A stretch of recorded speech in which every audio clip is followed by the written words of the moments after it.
Hello and welcome to today's video where I will be covering all my recommendations for this surprise special draw set that has arrived a couple of days ago. So if you didn't hear, the next Guild War has been announced.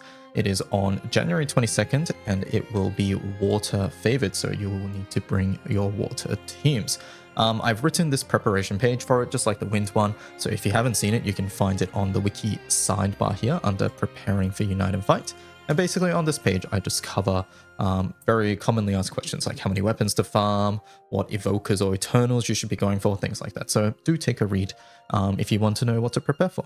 Now, one order of business that we should cover is that we might, with an asterisk, be getting one more subtext before Guild Wars. So if we take a look at the past history, you'll see that, for instance, last year we had a ticket in November 16th, which is about the ticket we're getting right now. And then there was another one in January 12th, right?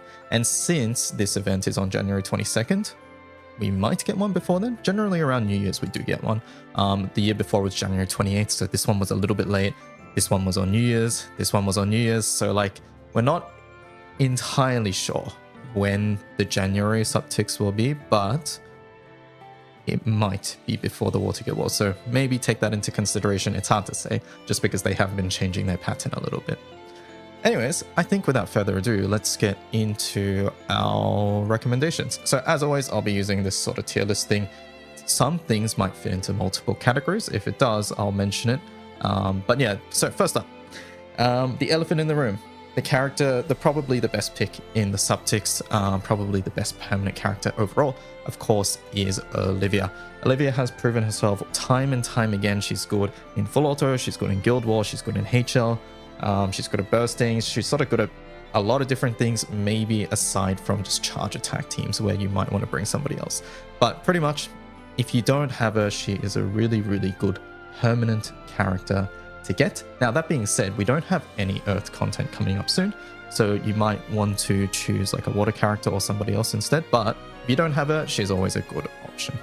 All right, next, we have our Far Zero and Hexa category. So these are permanent characters that tend to be used in these particular raids. They normally aren't the only option for these raids. You can replace them with seasonal or limited characters, but they are a great budget option most of the time. I'll explain as we get into them. So the first one I will talk about is Sylph. So Sylph here is a good budget option to get into Fire, Far Zero, or Hexa with. She tends to be replaced by Noah or Filene if you have those characters. So if you have them, you probably don't need to worry about Sylph, but if you are missing them, Sylph can be a great option there. She can also be used for like Super Baja solos too. All right, next up, we have Arulumaya. So Arulumaya is quite often paired with Kaim FLB in these hard raids. It's because she gives a lot of water defense and Kaim switches the enemy's damage into water. So basically, they're a really good combo together. And yeah, she sees a lot of use in Far Zero and Hexa.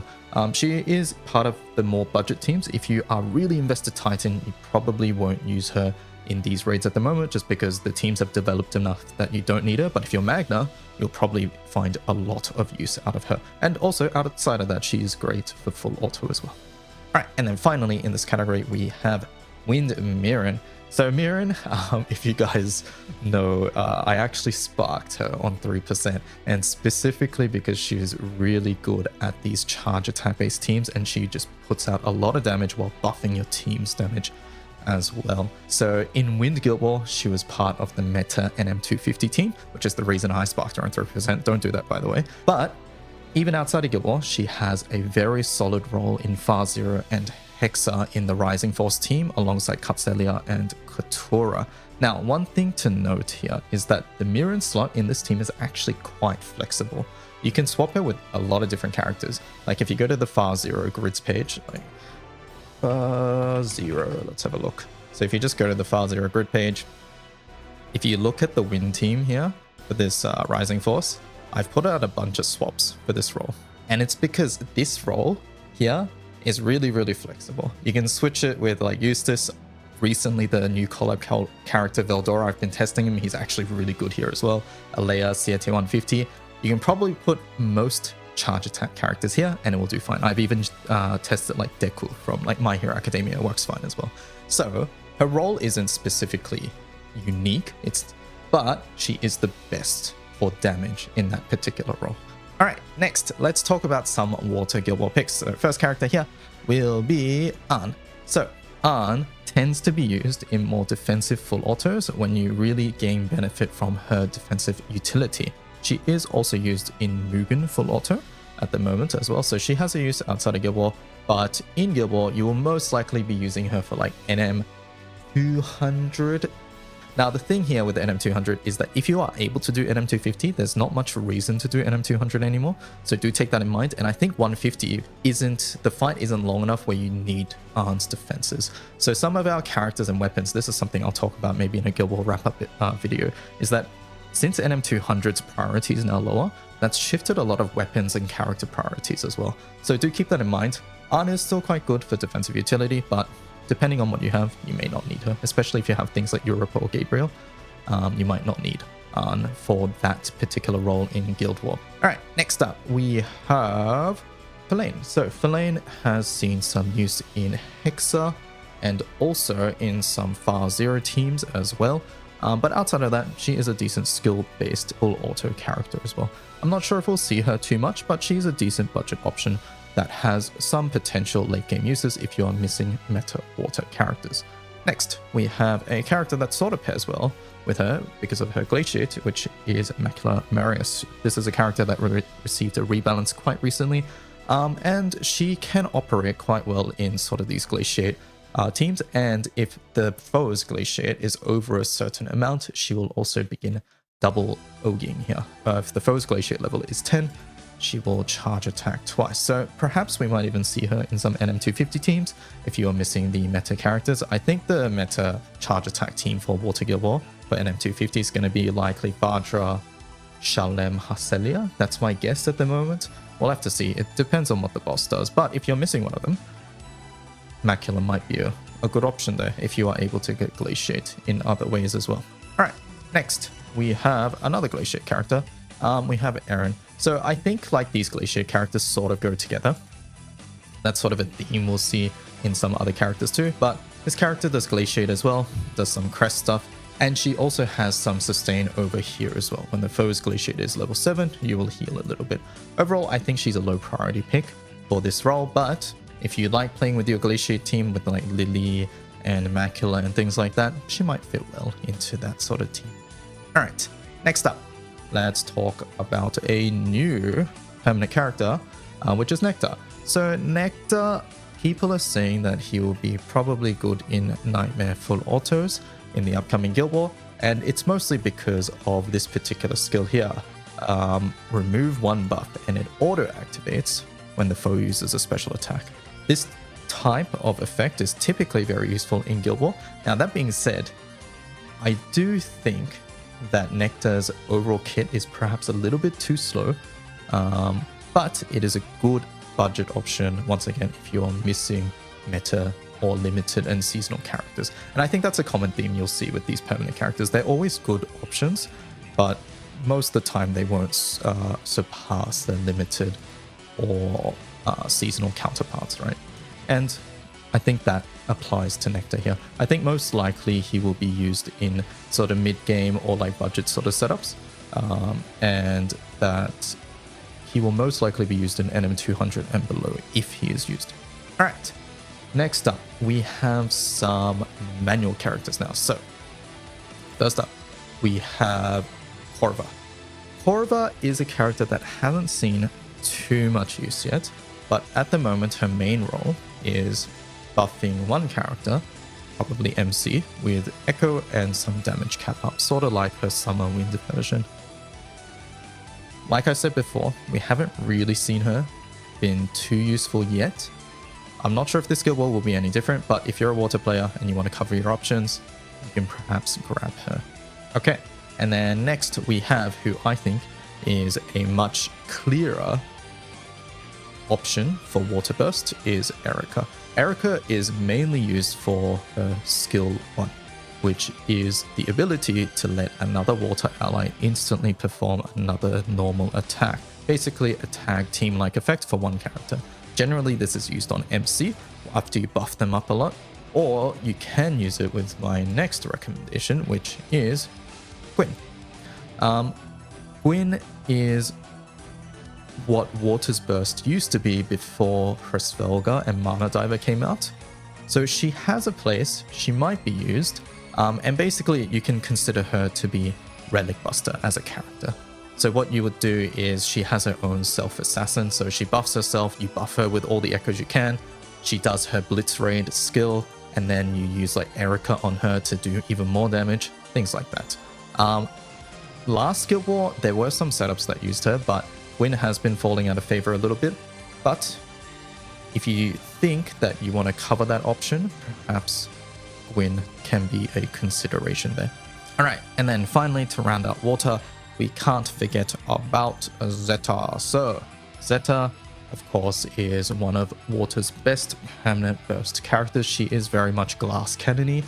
For the most part, she is used for the singular reason that her triple attack passive here. So 10% bonus water damage effect to water allies triple attacks. This particular sort of passive is used across all the elements when you need to optimize your setups and reduce the number of clicks to clear raids. And Zeta is pretty much fills that role, sort of like Windanilla, like Earth Dante, characters like that. So she will always be a solid choice, but if you're looking to have like a resilient full auto character, she will probably not be strong enough for something like that. She's a very frail character. Okay, and then over here in this category solid picks, this is just pretty much all the other elements. I'll go over briefly what each character is sort of good at, but for the most part, these are just sort of picks that you can that are just good overall picks. So first up, we have Ragazzo. Ragazzo for fire, great damage dealer character, also very useful these days because he sacrifices himself, which is really important to bring in characters like Frau or Alanan, evokers essentially, right? Next, we have Icarus. Icarus is another character that you can bring in with Ragazzo. They sort of go well together, but other than that, Icarus has some niche usage in raids like Siete, and also has niche usage in Guild War, where you are able to reliably kill one of your frontline characters even without Ragazzo. He doesn't tend to see too much use outside of Guild War, so do keep that in mind. Alright, next we have a relatively new full limit break character, Clarisse. Now I might be a little biased including her here, but with her FLB she's become a decent full auto character in Tiamat M3 in a lot of different FAs. You can use her. She's quite nice to have. Alright, next we have Satyr. Satyr is a defensive sort of tank character. She can be used in very, very slow Siete teams, but outside of that, she might also be used in Guild War teams if the boss does something really, really nasty. But for the most part, she won't see any meta racing use. It's mostly just a comfy sort of full auto character, charge attack based. And then speaking of that role, we also have Yiggy. Yiggy pretty much does exactly that, but in Earth. She's a sort of tanky Earth character that has some sustain, mostly will protect your team. You can use her in your Leviathan M3 full autos as well. Following up, we have Amelia, another character which you can use in Levy M3 full autos, but also has a use in Guild War since she has a skill here which, when a foe uses a special attack, activate her first skill here. So that comes in quite useful in Guild War in OTK and NM90 setups. Next, we have Earth Satyr. So Earth Satyr, very similar to her other counterparts, but this one is a charge attack buffing machine. In the most recent Guild War, she was part of the NM250 team, and it's pretty much because she has a dispel every turn effect. Her S3 activates pretty much at the end of every turn, which dispels. Very useful in Guild War. She buffs everybody's charge attack damage, as you can see here. Overall, very, very solid character for those charge attack type teams. Next up, we have Noire. So on to Wind now. Noire, very recently released character. For the most part, in Guild War, she was used as a budget option if you are missing the super duper meta ones. So if you were missing Galleon, you could use her. If you were missing Bampy, you could use her in some teams as well. It depends. But pretty much for the most part, she was a slower option. But for full auto outside of Guild War, she has some great usage there as well. Once again, most of these permanent characters don't enable something new unless it's a very, very specific setup. And Noire at the moment has not found that, but she is a decent unit regardless of that. Okay, and then next up, I think my page is bugged and I've been looking for her for like 10 minutes here. I've edited it out, obviously, for you guys, but I cannot for the life of me find Ultimate Friday. So we're just going to pretend Nina Drango is Ultimate Friday, okay? I can't find her. She's probably here somewhere. If you guys see her, let me know. But I couldn't find her for the life of me. Anyways, Ultimate Friday is good in Siegfried on Fridays, is good in Guild War on Fridays, can be used on Guild War outside of Fridays as well. Decent skill nuker for OTK and NM90 as well. Alright, moving on. Sorry about that mishap. Next up, we have some light characters to talk about. We have Utsusemi. Utsusemi is sort of similar to Noire, where she doesn't have a specific setup that she enables, but she's a really good budget alternative if you don't have, like if you're just missing some pieces. Outside of Guild War, she can also be used in full auto as well, an offensive sort of damage dealer there. Next, we have a Tikoh. So Tikoh is the type of character which isn't really used. She can be used in Celeste M3 full auto, but for the most part, she is used singularly for her blue pot passive here. This particular passive here, add 1 blue potion at the battle start. That's pretty much the reason she's used for the most part. Okay, and the next character, I want to talk about these two together, which is Robertina and Novei. So these are two recently released orchestra member characters, and they pretty much fit really well together. They're skill damage machines because they auto-activate their skills, and the skills do more hits based on the tune level, and since both of them raise the tune levels, they sort of compound on top of each other. When they released, they sort of looked a little bit underwhelming on their own, but since they've gotten some synergy together, they look really good. And in the most recent CCW raid, there is a light orchestra member team, which is very specific, but it does look really, really good. There is a chance we see that sort of team in Guild War as well. But for now, if you're missing one of the orchestra members, you might want to grab the other one. They have a really nice synergy together. All right, and then next up we have Light Arn. Light Arn, very similar to Water Arn in how she functions. But yeah, there's really not much else to say. Defensive, utility, full auto sort of character. Next, we have some dark characters, and out of the dark ones, I think Tyra is clearly the best pick. In Guild War, she was also used in some short burst rotations like NM90 and 95. Although we won't really be doing 95 anymore, she might be a budget option if you're missing some particular key characters, and she's also very good in full auto because of, you guessed it, Dispel on enemy special action. Once again, this sort of effect ends up being quite good for Guild War and even outside of Guild War like Lumi M3 FA as well.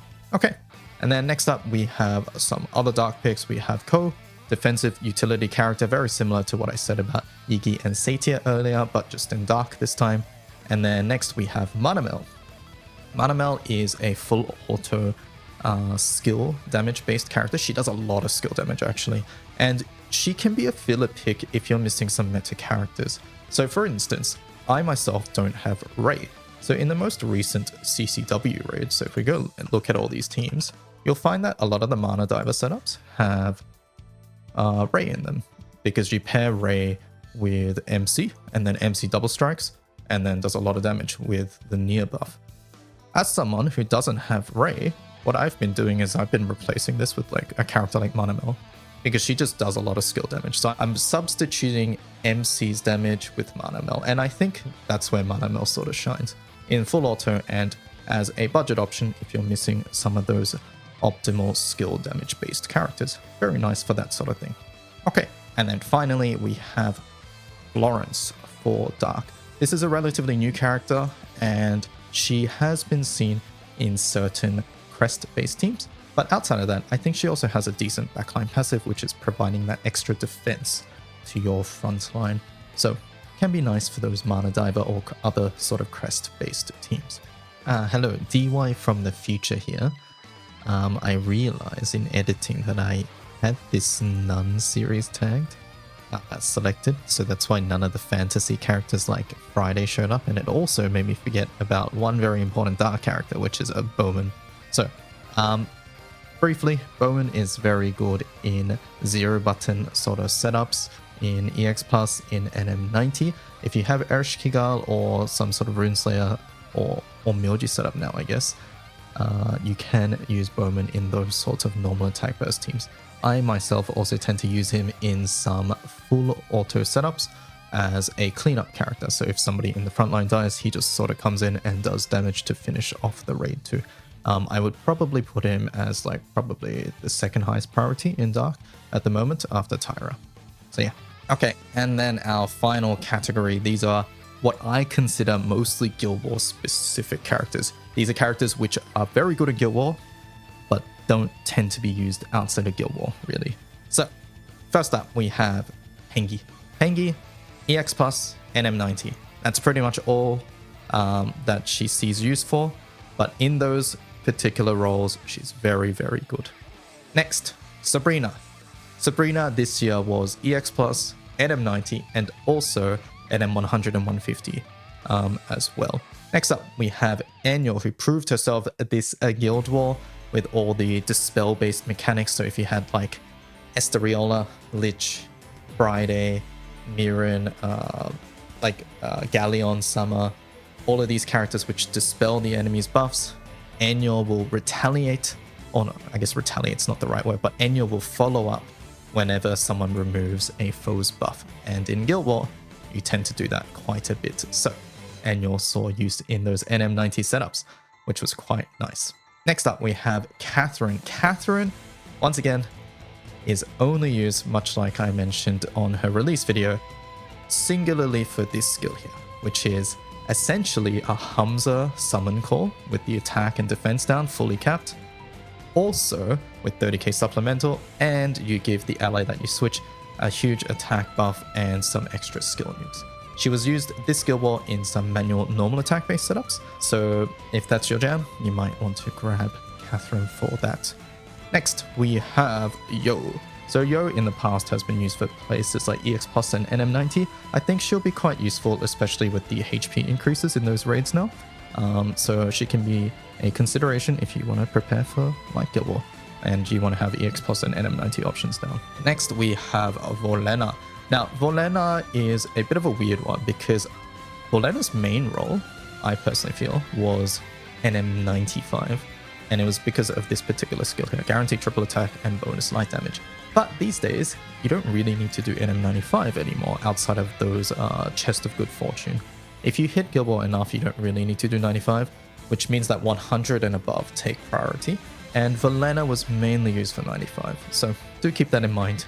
Next up, we have Ferry. So Ferry's a bit of a weird one because Ferry has been used in the past for, once again, NM95, but we're seeing her pop up again in off-element OTK setups where you have Light MC and Ferry on your team, and you have Falsehood Echo on your Opus, and then you have two other element characters in the middle. So a quick video reference for what I'm talking about. So for example, in this team, you can see that we have Light MC, Very Light, and then two triple attackers in the middle.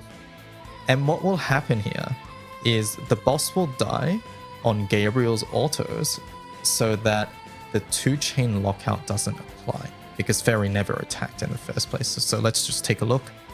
The Light Ogi does no damage because it's light against fire, but the two middle characters, Pela and Gabriel here, will basically kill the boss on their own.